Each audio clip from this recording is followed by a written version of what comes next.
Welcome into another episode of the Inside Voice podcast. Hey, it's Jess with you. We are starting off each episode with some good news. I don't know about you, but when I get on social media these days, maybe it's because I'm, a millennial, I'm older, I want good things to come out of social media. So I try really hard to curate the algorithm, curate what I'm seeing into stuff that is positive and stuff that's motivating and encouraging. Gosh, this sounds like K-Love. Positive, encouraging K-Love.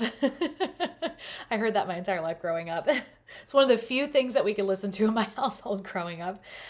So some good news I wanted to share with you that I saw on social media this week. Commitment to Jesus hit a 10-year high in the U.S. Yes. It's a win for Team Jesus. Research from Barna shows that 66% of American adults now say they have made a personal commitment to Jesus that remains important in their lives, a 12-point increase since 2021, and the highest level recorded in a decade. Now, the growth is especially notable among young adults and people outside traditional church structures, suggesting renewed spiritual openness during a season marked by uncertainty and cultural fatigue. I love that. I say it a lot. If you have spent time with me, I don't know how people go through this world without Jesus. I don't know how people go through this life without Jesus, because honestly, if this is it, this ain't it. Let's be honest, the stuff that we see in the world these days.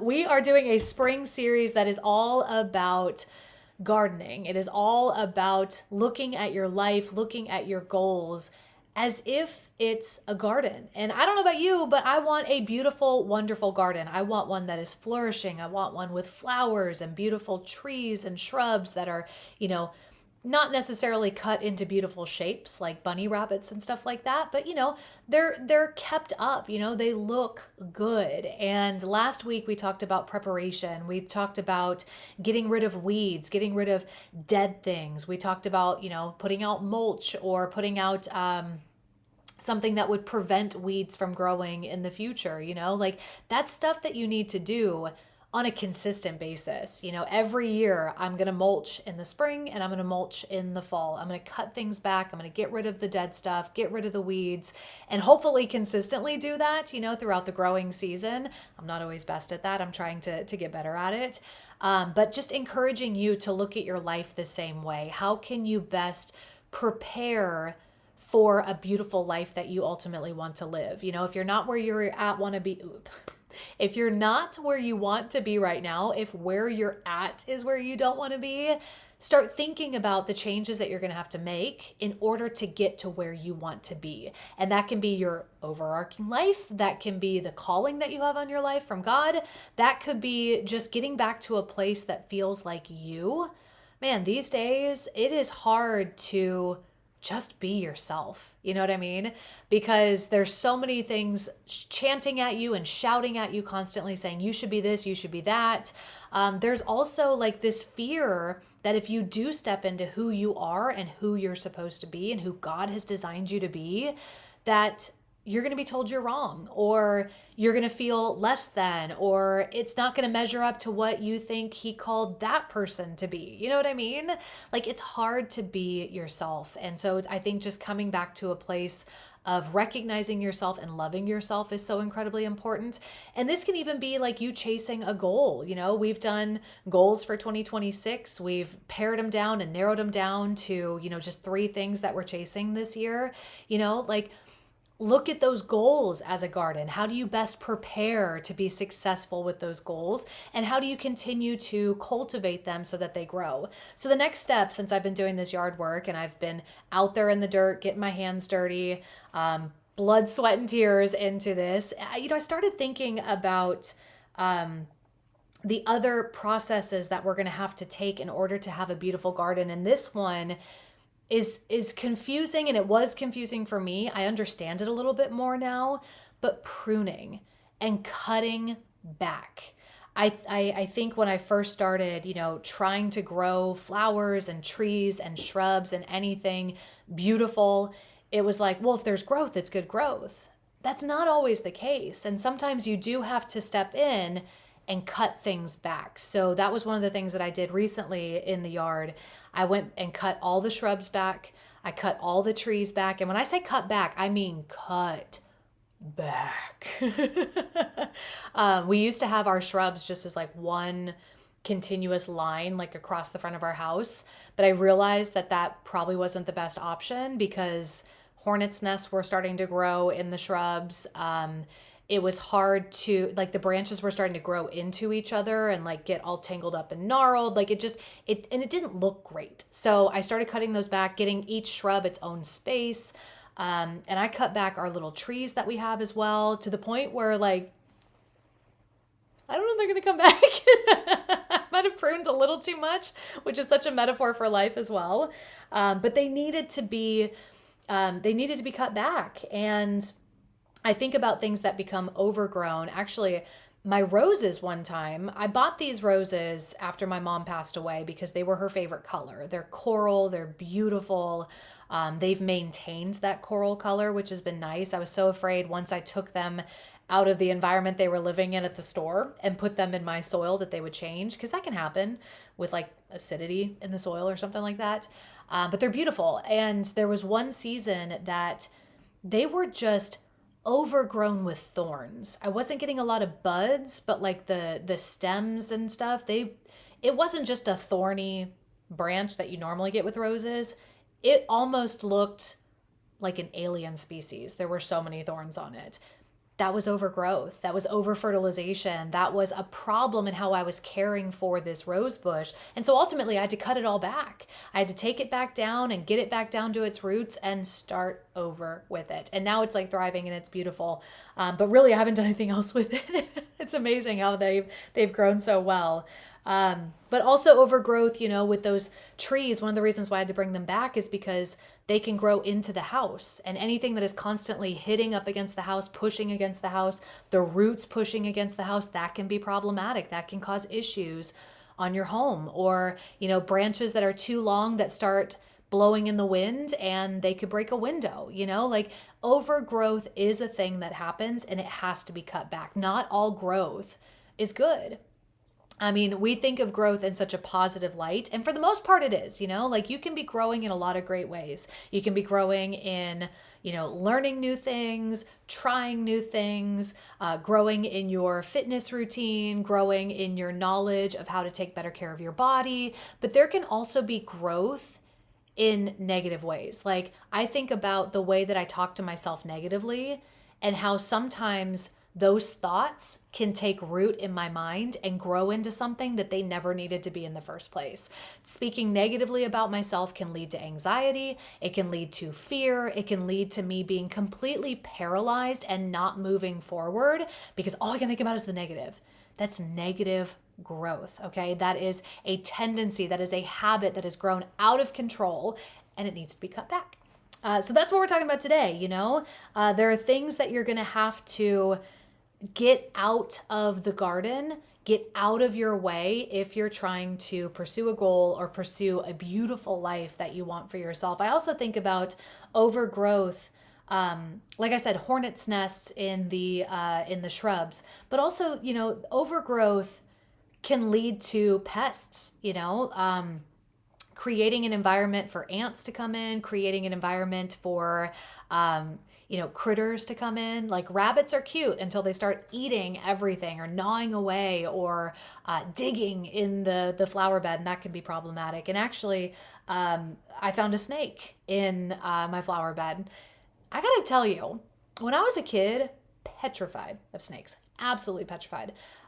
Still have a healthy fear of snakes, but when I saw this little guy, it wasn't, oh my gosh, it was more like, bro, you can't be here, okay? You cannot be here. And that's such a metaphor as well when you think about, bad habits that you've allowed to overgrow, that are now causing issues can bring pests in as well. A bad habit that you start, whether it is substance or alcohol or procrastination or laziness, I know those are like extremes of bad habits, but sometimes those bad habits can lead you to people that also engage in those bad habits because you're seeking validation, you're seeking community, whether you know it or not, you just tend to gravitate towards them, And so we've got to trim those things back. We've got to prune these things so that way we can have better growth in the future. And this is going to take you sitting down and looking at the things that are working well in your life and really trying to maximize the good that you can get.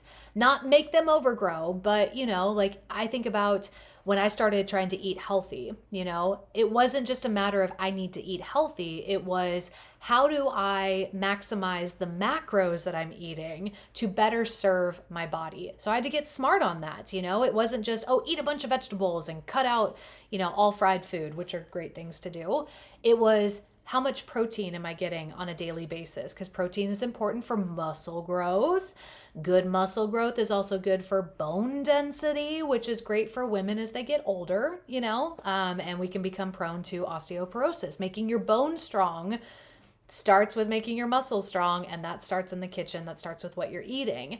But also looking at how much water I was consuming, how many carbs that I'm eating. This is something that I'm learning this year to better fuel the workouts that I'm doing every single day. I do weight training 5 times a week, so how do I make sure that I can get through those sessions in the gym and really get the most out of the weights that I'm lifting and the tension that I'm putting on the muscles? It's not just a matter of like, I need to eat healthier. It's like, okay, how do I eat best? How do I really maximize the nutrients that are coming in so I can really thrive, whether it's in a workout or not, just a daily life setting, like how am I operating throughout the day, but also, how am I going to operate in the future when I'm in my 40s and 50s and 60s, and the 40s are getting a lot closer if I'm being completely honest with you. And I've been told the 40s is when everything really starts to go downhill. So how do I set myself up for success so it's not like culture shock when 40s roll around? There's that thing called menopause that comes around for women. And perimenopause is also very much a thing that is on my Instagram feed these days. So as you're looking at the goals that you've set for yourself, or even just how do I live the life that I want to live, look at what you're going to have to trim. You're going to analyze good things that are out of balance. Think about sleep. Sleep is a wonderful thing. You're probably not getting enough of it, but too much sleep can actually be problematic. Too much sleep, I don't want to speak out of turn here because I didn't do all of the research on this, but I've read that if you sleep too much, it can actually leave you feeling groggy throughout the day rather than energized. If you sleep too much, obviously you're not maximizing the time that you have in the day to do what you need to do. And I'm talking about consistently, I'm not talking about, okay, I just needed 11 hours one night and I got it and I feel so much better. I'm talking about like every single day you're just sleeping way too much. Again, sleep is a good thing, but in excess it can be detrimental. And we are meant to live, like we're meant to operate in life and work and thrive, like we're meant to be doing things, not just sleeping for our entire lives. If we were meant to hibernate, like God would have made us that way.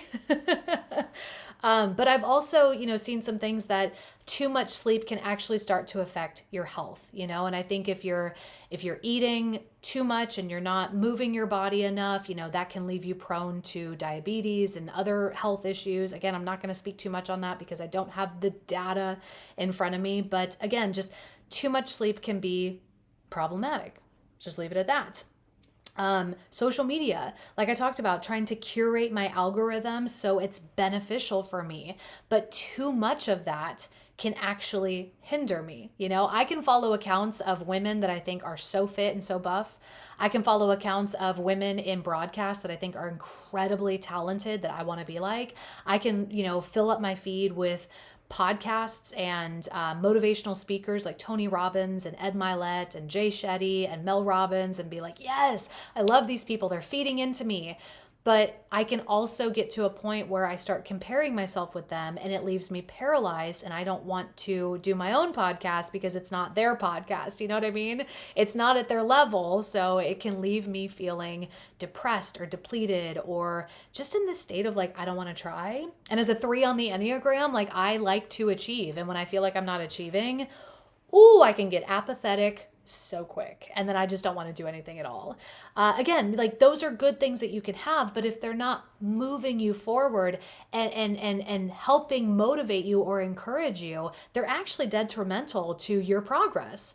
And I would even say this, you might be very passionate about a cause, and it's wonderful that you're passionate about that cause, but you might get to a point where you've doom scrolled so much that now you're angry and bitter and you're over emotional and you're depressed and you're just on this emotional roller coaster where the cause that you used to love so much isn't even something that you're trying to do anything for anymore. It leaves you feeling so just out of sorts that you can't think straight to do something about what you care so much about. You know what I mean? That can happen so quickly. The algorithm can switch on you in a heartbeat.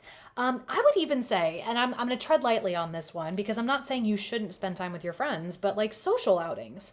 It might get to the point where you can't be alone. It might get to the point where you're out so much that you're not pursuing what you need. Like I love brunching. I love spending time with my friends. I love spending time with my family, but there's also things that I need to do on a Saturday, like write a book or, work in the yard or something like that. Balancing, that looks like 6'7", balancing the fun stuff that I enjoy with the stuff that needs to get done is important, And so the fun stuff, as fun as it is and engaging as it is, and how that's your community, that's your tribe, that's how you don't feel lonely in life. I love that for you. I love that. I love that. I love that.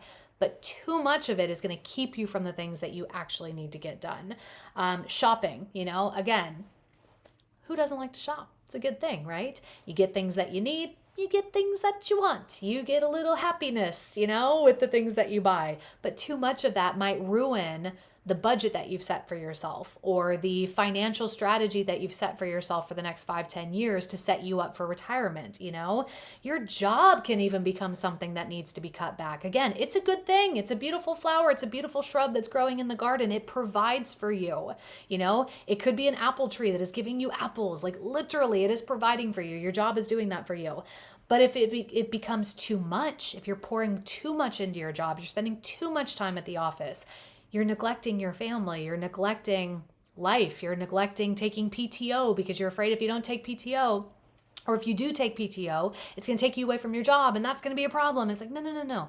You got to balance it. Too much of a good thing is actually a bad thing. I do believe that. You can eat too much of a good thing. You can indulge in too much of a good thing. Gosh, Lord knows I love chocolate. Chocolate is beautiful and wonderful. It's sweet. It's delightful. Too much of it is a bad thing, It just happens. So recognizing the good things that are happening in your life that are out of balance or out of priority is incredibly important with living a life that is fulfilled, living a life that is balanced, living a life that is fulfilled and chasing after a goal, Again, your goal might be, I want to work out more. I want to lose weight. Beautiful goal. Love that for you. Taking care of your health. Love that. But if you're overworking out, if you're pushing your body past the point of exhaustion and you're not giving it a chance to recover, that's when it becomes a bad thing. A calorie deficit is great to help you lose weight until you're just no longer eating. You know what I mean? Or you're not fueling your body the way that you need to. Again, it's too much of a good thing and it becomes a bad thing. So start looking at the things that you could trim back. The shrubs that need to be trimmed back because some branches are not getting the sunlight that they need, or the flowers that have overgrown and they're actually kind of becoming invasive and they're starting to take over the smaller flowers that you've decided to plant. The tree that is starting to overgrow and maybe sit on top of your house, Look for those things that need to be pushed back. And I wrote down some for me just to give you an idea of some of the things that I've been looking at. I love a good glass of bourbon. I love a good glass of champagne. Too much of that is a problem. Too much of that in one sitting is a problem. Too much of that on a consistent basis is a problem. If I'm going to that every single night, not a good thing. It's not a good thing for my health and fitness goals. But also then it becomes an addiction. It becomes a crutch for me. You know what I mean? Another thing that I love is alone time. I'm somebody, as much as I broadcast and I do podcasts and stuff.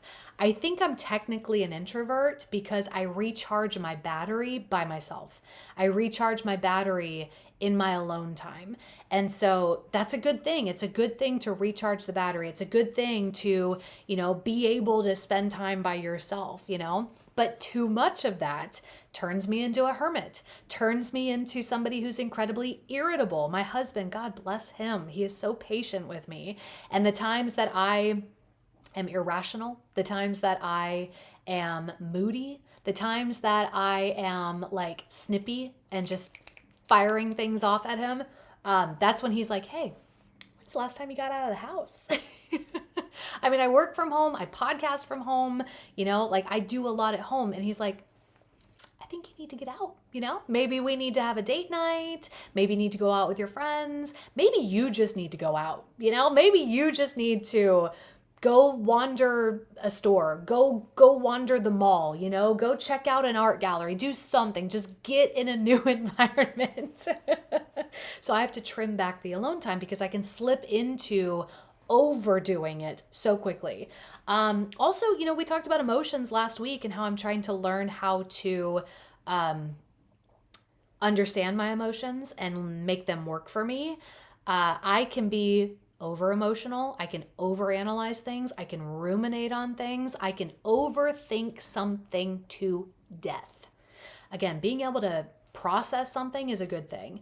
Being able to understand that emotions are not bad or scary is a good thing. But being over emotional, being an overthinker, that's when it becomes a bad thing. So I want to encourage you this week to look for those things that from the outside looking in, they're a good thing. And when practiced or used in moderation, great thing. But when overused or abused can actually become a bad thing. It can be overindulgences, things that are good, but in excess, they're bad. I think about the time when I was in college and I was staying with my grandmother one summer and she bought this huge container of strawberries. I ate the whole thing. They were so good. They were so juicy. They were so sweet. They were perfectly ripe. I broke out in a rash. I'm not allergic to strawberries. I can eat strawberries every day in moderation and be just fine. But because I overconsumed them, because I literally ate an entire pumpkin or a strawberry patch of strawberries, my body was like, alert, alert, alert. We can't do this. We can't handle this. We can't process this, I think about another time when I overindulged on a Brussels sprouts. Again, Brussels sprouts are something that is supposed to be good for you. It is a vegetable, right? Too much of those Brussels sprouts, that'll leave you feeling gassy. 100% and uncomfortably gassy. Like, I'm going to leave it at that. Again, a good thing, it's a vegetable. Too much of it, bad thing.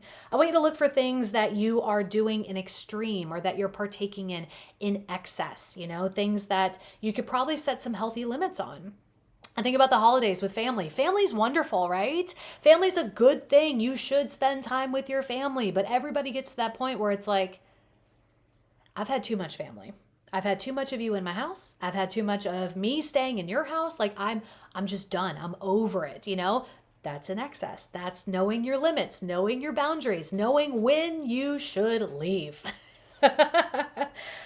Distractions, things that can pull your attention. We talk a lot about social media on this podcast, I'll be honest with you, but it's just one of those things that, man, it can get out of control quickly. Another thing to look for, maybe things that leave you depressed. Things that after you've experienced a high with it, you were looking for that high, you were looking for that dopamine hit, now you're depressed. I'm just going to say it. I think there are some things that we entertain ourselves with that's a high, it's a rush, it's adrenaline, but then it leaves us feeling a certain way afterwards. Movies can do this to us, whether it's a, scary movie, a violent movie, it gives you an adrenaline rush, right? But then afterwards you're kind of like, I don't know if I'm gonna be able to sleep tonight, Social media can be something like this, where you're looking for a high, you're looking to feel like you're connected, you're looking to feel like you've gained information or you've experienced motivation or encouragement in some way, but then you leave social media feeling like, maybe I'm not on the right path. Maybe I'm not as far as I should be. Maybe I shouldn't even try anymore. That can happen. There's people that I follow, like I said at the beginning of this podcast, that are wonderful and they're motivating and they're people that I look up to. But I can overconsume their content and start feeling less than because I'm not them. You know what I mean? So be cognizant of that stuff, be cognizant of the overindulgences, the things in excess, the distractions, be looking out for those things, because ultimately they can take you away from your ultimate goal. They can take you away from your life that you want to live, this beautiful life that you have dreamed for yourself. So start to look for those things, start to recognize those things this week, and think about how you can trim them back so you can get the growth that you want from them. How can you trim what may be a good thing, but keeping it in moderation or putting a limit on it or putting a boundary on it would actually help it grow and thrive? I think of people that grow like tomatoes or anything that's like on a vine or rose bushes and stuff like that. There's always some sort of parameter around them to keep them contained, but also to keep them growing. Those vines just weave their way up a lattice, and it's beautiful and it's wonderful. Like, there needs to be a boundary. There needs to be a limitation of like, hey, you grow here and you grow in this direction. You know what I mean?